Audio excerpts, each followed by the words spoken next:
Yoga, besok main ke rumah Mikael kuy. Budi mengajakku. Bermain ke rumah Mikael ada hal yang sangat aku hindari, karena menurutku rumah Mikael itu berhantu. Suasana di dalam rumahnya sangat tidak nyaman. Aku merasakan ada hal yang aneh di rumahnya.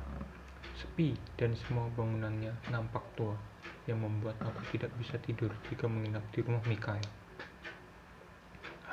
Mau ngapain main ke rumah Mikael? Tanyaku. Besok kan malam minggu, dan kebetulan kita ada tugas kelompok bareng Mikael. Gimana kalau kita ngerjainnya di rumah Mikael sambil nginap, kata Mikael, besok keluarganya nggak ada. Sebenarnya aku tidak ingin mengikuti saran Budi untuk menginap di rumah Mikael. Namun, jika aku menolak tawaran Budi dan Mikael, nanti mereka bisa tersinggung dengan alasanku tidak ingin menginap di rumah Mikael. Ini demi tugas, aku harus menjalankannya walau terpaksa. Karena jika mereka menginap di rumahku, pekerjaan kelompok tidak akan selesai karena di rumahku sangatlah ramai. Begitu pula di rumah Budi, banyak sekali anak kecil, dan rumah Mikael adalah alternatif terbaik untuk mengerjakan tugas sambil bermalam minggu. Aku sempat bercerita kepada Budi tentang ketakutanku berada di rumah Mikael, namun Budi tidak memperdulikannya karena ia sama sekali tidak percaya akan hal-hal yang berbau mistis. Hari Sabtu pun tiba. Mau tidak mau, aku harus mengemas barang dan bajuku untuk menginap di rumah Mikael sepulang sekolah.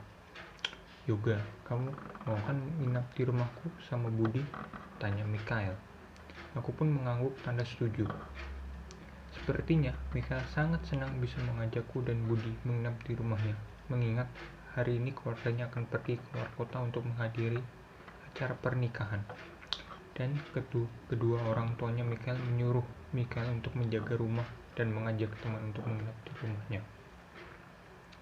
Sekitar jam 3 siang, aku pun pulang dari sekolah dan langsung menuju rumah untuk berganti baju dan membawa barang-barang yang akan aku bawa ke rumah Mikael.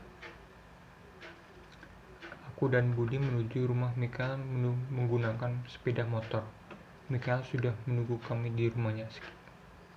Jam 5 sore, aku dan Budi baru sampai di rumah Mikael dan benar, baru saja aku sampai di rumah Mikael, hatiku merasa tidak nyaman karena melihat kondisi rumah Mikael yang sangat sepi karena jauh dari keramaian. Rumahnya dikelilingi pohon-pohon besar, jarak antar rumah pun berjauhan. Untuk menuju warung pun butuh waktu 15 menit jika berjalan kaki, dan harus melewati kuburan-kuburan tua yang terlihat begitu menyeramkan. Aku lupakan semua itu karena niatku kesini adalah untuk bekerja kelompok, bukan untuk menguji nyaliku. Di dalam rumah, Mikael sudah menyiapkan makanan untukku dan Budi. Budi yang doyan makan pun langsung menyerbu dan aku pun tidak mau kalah kalau ada makanan gratis. Untuk soal makanan, Mikael memang jagonya. Yok, kenapa kamu kayak orang ketakutan gitu? Suasana di rumahnya horor ya? Haha, tegur Mikael. Gak apa-apa, Kel. Mungkin aku cuma kecapean aja. Kamu jangan ngomong gitu dong, Kel. Jawabku dengan sedikit gugup mendengar guyonan Mikael. Sementara Budi hanya tertawa melihatku yang seperti ketakutan seperti biasanya. Sudah semakin malam, dan langit pun sedikit mendung. Nampak hujan akan segera turun. Jika hujan turun, bisa-bisa suasana bisa semakin horor. Semoga hujan tidak turun, karena aku tidak menginginkannya. Tetapi Mikael sangat senang jika suasana rumahnya semakin gelap, karena ia sangat suka dengan hal mistik. Dan aku pun berusaha untuk mengabaikannya. Dan benar saja, hujan telah turun. Semua gorden ditutup Mikael rapat-rapat. Penerangan pun hanya sebatas lampu yang tidak begitu terang. Ini yang membuatku tidak begitu nyaman berada di rumah Mikael karena lampu rumahnya tidak begitu terang. Mikael hanya menggunakan bohlam berwarna orange seperti warna lampu minyak. Jam 6:30 malam, kami memulai melaksanakan tugas kelompok sambil menyemil makanan. Untungnya, di rumah ini ada televisi. Kalau tidak, aku akan semakin stres berada di rumah Mikael yang cukup tua ini. Aku berinisiatif sendiri untuk menyalakan televisi karena bersama Mikael dan Budi, aku sudah terbiasa bersama, jadi tidak perlu izin. Tetapi karena ketika aku menyalakan televisi, Michael malah memarahiku karena jika aku mengerjakan tugas sambil menonton akan mengganggu konsentrasi. Budi pun sependapat dengan Michael. Terpaksa aku pun harus mematikan televisinya, walau banyak sekali acara yang seru di malam minggu. Wah, sepertinya kita membutuhkan karton tambahan untuk menempelkan bagian yang ini. Kita harus membelinya di warung, tapi salah satu dari kita harus menjaga rumah ini, sahut Michael. Aku berdoa jangan sampai aku yang menunggu rumah ini. Biarkan Budi saja yang menunggu rumah ini.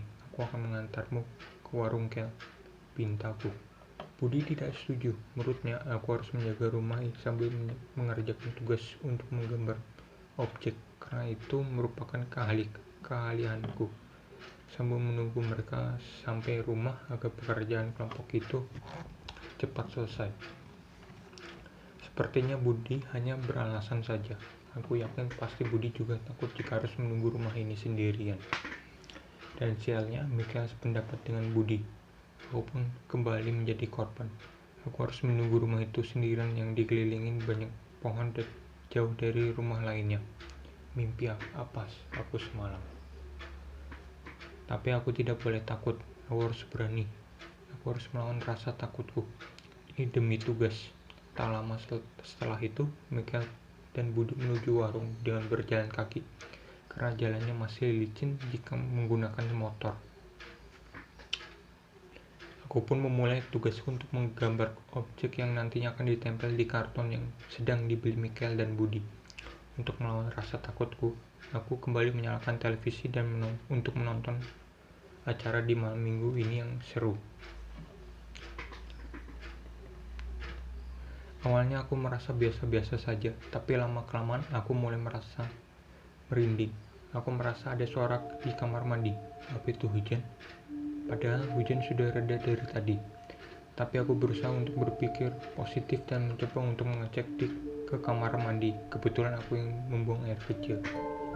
Ternyata suara itu hanya suara air bak yang sudah penuh terisi air. Ternyata dugaanku benar, tidak ada yang aneh. Ketika aku kembali ke ruang tamu, aku terkejut dengan televisi yang sudah mati. Apakah aku belum mematikannya? Siapa yang mematikan televisi? Apa mungkin aku lupa? Aku sudah mematikannya sebelum pergi ke kamar mandi. Keringat dinginku mulai mengucur, sementara Michael dan Budi masih dalam perjalanan. Aku mencoba menyalakan televisi kembali. Baru 5 menit menonton, televisi sudah mati lagi. Kali ini aku melihatnya sendiri, bahwa televisi itu mati sendiri tanpa aku mematikannya. Tapi aku berpikir jika televisi mereka sudah rusak karena sudah terlalu tua, aku harus tetap berpikir positif. Ketika sedang masih menggambar objek, tiba-tiba terdengar suara ketukan pintu dari luar. Aku lega pasti Michael dan Budi telah datang dari warung. Aku pun segera membuka pintu, namun tidak ada siapa-siapa. Nampaknya mereka mengerjainku. Aku pun mencari Michael dan Budi di sekitar luar rumah, namun mereka benar-benar tidak ada. Lalu siapa yang mengetuk pintu? Apa mungkin itu hanya halusinasiku? Tubuh sudah terlalu basah karena keringat yang semakin mengucur karena ketakutan. Mana Michael dan Budi belum juga datang? Aku semakin tidak karuan dan tidak fokus mengerjakan tugasku. Dan tak lama kemudian mereka pun akhirnya datang juga. Kali ini mereka benar-benar datang. Aku sangat lega dengan kedatangan mereka. Namun aku tidak langsung menceritakan semua kejadian tadi kepada mereka. Takut mereka tidak akan percaya dan hanya akan membuat suasana menjadi tidak nyaman. Kami pun melanjutkan pekerjaan kelompok yang masih menumpuk. Pekerjaan kelompok kami baru selesai sekitar jam 12:30 malam karena kami kebanyakan bercanda, sehingga banyak waktu yang terbuang. Setelah menyelesaikan semua tugas kelompok kami pun segera tidur di kamarnya Michael. Michael dan Budi sangat cepat tidurnya, sementara aku sulit sekali untuk bisa tertidur karena masih mengingat kejadian tadi yang membuatku semakin ketakutan berada di rumah ini. Jika aku pulang itu semua tidak memungkinkan mengingat waktu yang sudah semakin larut malam. Berani aku pulang sendirian malam-malam begini melewati banyak pepohonan. Michael dan Budi sudah 1 jam tertidur, sementara aku semakin mengeluarkan keringat dininku ketika aku mendengar suara langkah kaki di luar. Aku menutup tubuhku dengan selimut saking terkejut dan ketakutannya. Aku berusaha membangunkan Michael dan Budi, namun tidur mereka sangat nyenyak sekali, sehingga aku tidak bisa membangunkannya. Aku pun mencoba untuk berdoa semampuku karena aku tidak begitu mahir dalam soal agama. Walau berdoa dengan terbata-bata, semua itu membuatku lebih tenang. Setelah itu, aku pun bisa tertidur sekitar jam 3 dini hari. Jam 8 pagi aku baru terbangun bersama Michael dan Budi. Saat itu pula aku menceritakan semua kejadian semalam yang aku alami kepada Michael dan Budi. Michael hanya tersenyum dan mengatakan kepadaku bahwa hal itu adalah hal yang biasa Michael alami di rumahnya. Michael menjelaskan kepadaku bahwa mereka hanya ingin menyapaku karena aku merupakan pendatang baru di rumah Michael. Budi pun sebenarnya pernah mengalami ini ketika menginap di rumah Michael beberapa bulan yang lalu. Namun tidak menceritakannya kepadaku. Budi tidak peduli dengan hal yang seperti itu. Michael menyarankanku untuk berdoa jika merasa terganggu, dan aku pun lupakan hal itu sampai aku perlu berdoa beberapa jam kemudian setelah kejanggalan itu. Dan ini semua menjadi bahan pelajaran bagiku. Itu semua cukup menantang, namun cukup mengajarkanku tentang dunia berbeda dengan kita. Yang terpenting kita harus tetap berdoa dan dekat kepada Tuhan.